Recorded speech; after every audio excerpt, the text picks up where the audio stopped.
All right, welcome everyone. We're going to get started here by talking about the severe weather threat for Wednesday. Again, Wednesday afternoon. Take a look at the current conditions right now. We've got a Monday here with a lot of rainfall across the area. It's going to continue sweeping across. This has absolutely nothing to do with the severe weather threat that's coming on Wednesday.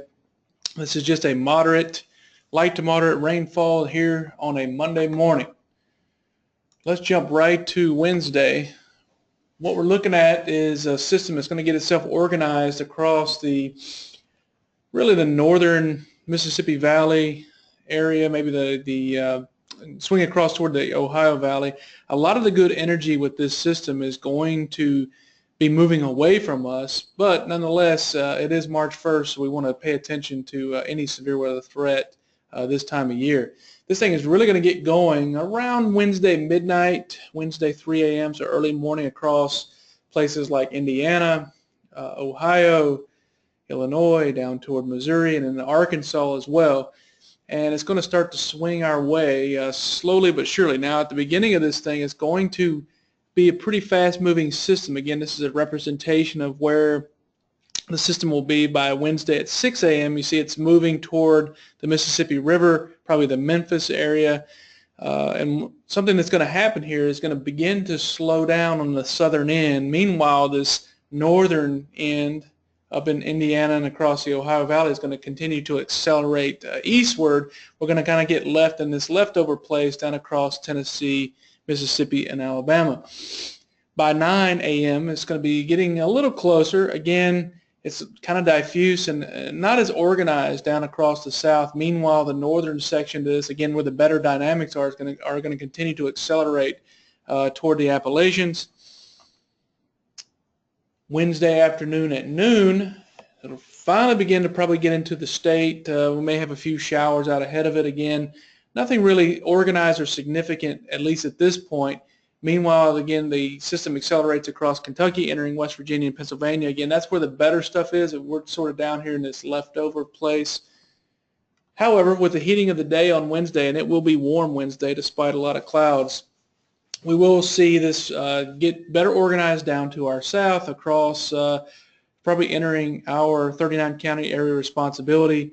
Lamar, Winston, Marion counties into Walker. By 3 o'clock Wednesday, again, with that daytime heating, we'll expect to see this thing spark back up, and that's where I think the most significant risk is, as again the better dynamics are continuing to push off to our north. Even though we get the leftovers down here, I think there'll be enough unstable air on Wednesday afternoon to pose a threat, and maybe a significant threat across portions of our northwestern counties. Again, it's going to be, it'll try to accelerate a little bit faster by Wednesday afternoon into Wednesday evening, pushing across the I-59 corridor and getting toward Interstate 20 as it goes toward our southeast.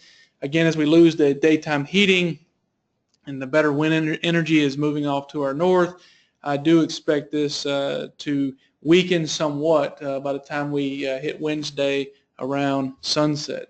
So our best threat, again, our window is going to be from 12 p.m. in the northwest all the way to 10 p.m. in the southeast. I think our best threat is the area is highlighted here in orange across the Tuscaloosa, Birmingham, Jasper, Gadsden, Anniston, all those metro areas, as you see highlighted here. Those will be where the best threats are. I think our best threats, again, will be probably some medium to maybe large size hail and damaging wind threat. I don't want to rule out tornadoes.